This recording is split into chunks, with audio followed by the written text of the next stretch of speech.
নমস্কার বন্ধুরা, আপনারা দেখছেন পিয়ার ভিলেজ কিচেন। আজকে আবার একটা রেসিপি নিয়ে আপনাদের সামনে চলে আসলাম। আজকে রেসিপি ফুলকপি আলু দিয়ে মাছের ঝোল।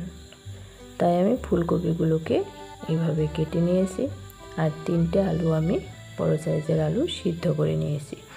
আলুগুলোকে এবার আমি ভেঙে নিচ্ছি। আপনারা চাইলে আলুগুলো কেটেও নিতে পারেন, আমি কিন্তু সিদ্ধ করে নিয়েছি এইভাবে। এবার সবগুলো আলুই আমি ভেঙে নিচ্ছি।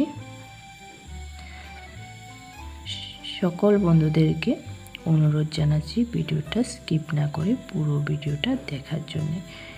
এবার আমি এখানে 6 পিস মাছ নিয়ে নিয়েছি। মাছগুলোর মধ্যে আমি লবণ হলুদ দিয়ে দিচ্ছি। এবার মাছগুলো ভালোভাবে মেখে নিব। মাছগুলো বেশ ভালোভাবে মেখে নিয়েছি। দেখুন, এবার আমি একটা কড়াই নিয়ে নিয়েছি। কড়াইতে দিয়ে দিলাম জল।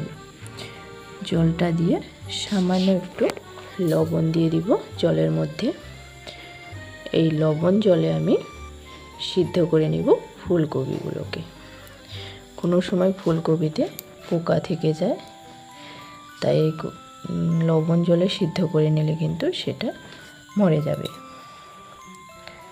এবার আমি ঢাকা দিয়ে দিচ্ছি। কিছু সময় সিদ্ধ হয়ে গেছে, ঢাকাটা তুলে নিচ্ছি। আমি কিন্তু বেশি সিদ্ধ করি নাই, অল্প সময় সিদ্ধ করে নিয়েছি।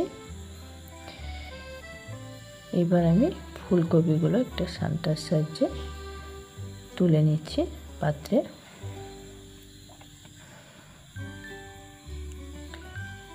এবার আমি আবার কড়াইটা বসিয়ে দিয়েছি চাপা করে। এবার দিয়ে দিলাম তেল মাছ ভাজার জন্যে। এবার একটা খুন্তির সাহায্যে এক এক করে মাছগুলো আমি দিয়ে দিব।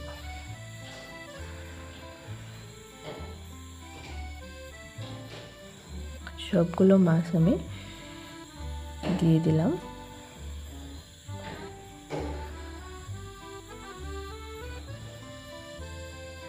মাছগুলো কিন্তু বেশ ভালোভাবে ভাজতে হবে।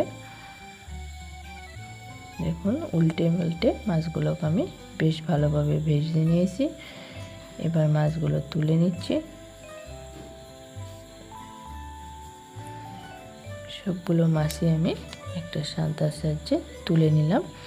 এবার আমি মাছ ভাজা তেলে সিদ্ধ করে রাখা ফুলকপিগুলো দিয়ে দিচ্ছি। এবার দিলাম সামান্য পরিমাণে হলুদ গুঁড়ো। হলুদ গুঁড়োটা দিয়ে আমি এই মাছ ভাজা তেলেই ফুলকপিগুলোকেও কিছু সময় ভালোভাবে ভেজে নিলাম। এবার ফুলকপিগুলো তুলে নিচ্ছি।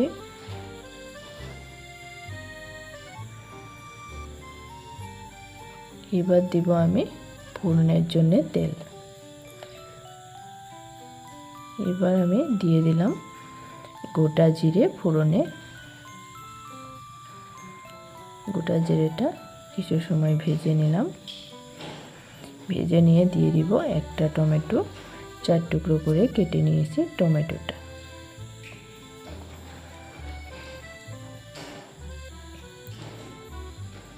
টমেটোটা তেলের মধ্যে কিছু সময় ভেজে নিচ্ছি।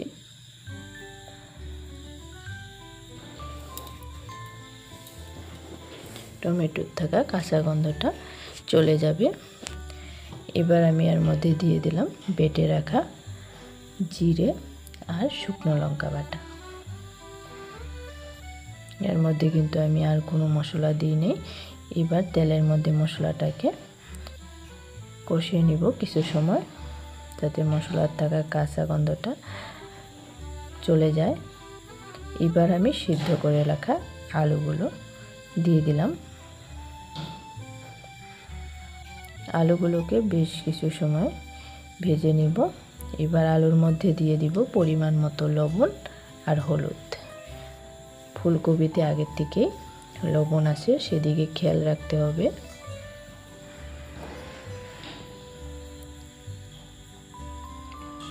এবার আলুগুলো বেশ কিছু সময় ভাজার পর আমি এর মধ্যে অ্যাড করব ভেজে রাখা ফুলকপিগুলো। এবার ফুলকপিগুলোকেও কিছু সময় আলুর সঙ্গে ভাজতে হবে।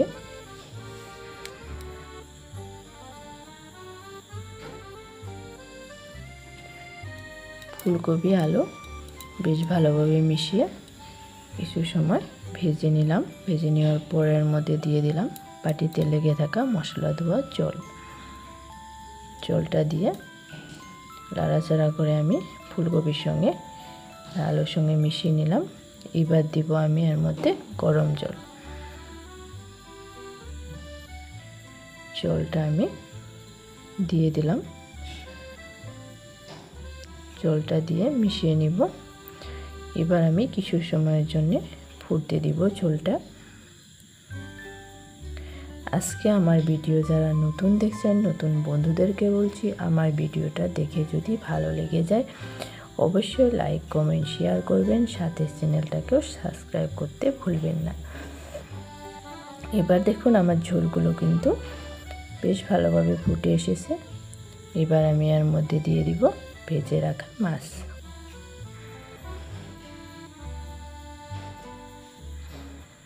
মাছগুলো দিয়ে হালকা হাতে মিশিয়ে দিচ্ছি ঝোলের সঙ্গে।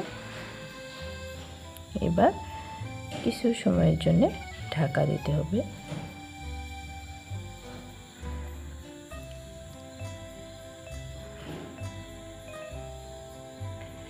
এবার আমি ঢাকাটা তুলে নিচ্ছি। দেখুন বেশ ভালোভাবে কিন্তু মাছের সঙ্গে মাছটা কিন্তু ঝোলের সঙ্গে মিশে গিয়েছে আর ফুলকপিগুলো বেশ ভালোভাবে সিদ্ধ হয়ে গিয়েছে। এবার আমি এর মধ্যে দিয়ে দিব গরম মশলা। এরকম একটা খাবার গরমের দুপুরে সবাই কিন্তু তৃপ্তি করে খাবে। অবশ্যই আপনারা একবার এইভাবে ট্রাই করবেন, ভালো লাগবে।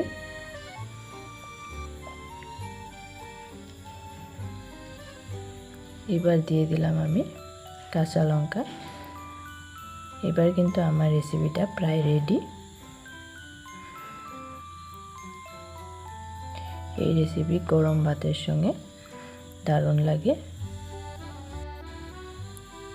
আমার সাথে থাকা সকল বন্ধুদেরকে অনেক অনেক ধন্যবাদ জানাই। আজকের ভিডিও আমি এখানেই শেষ করছি। আবার দেখা হবে অন্য কোনো ভিডিওর সাথে।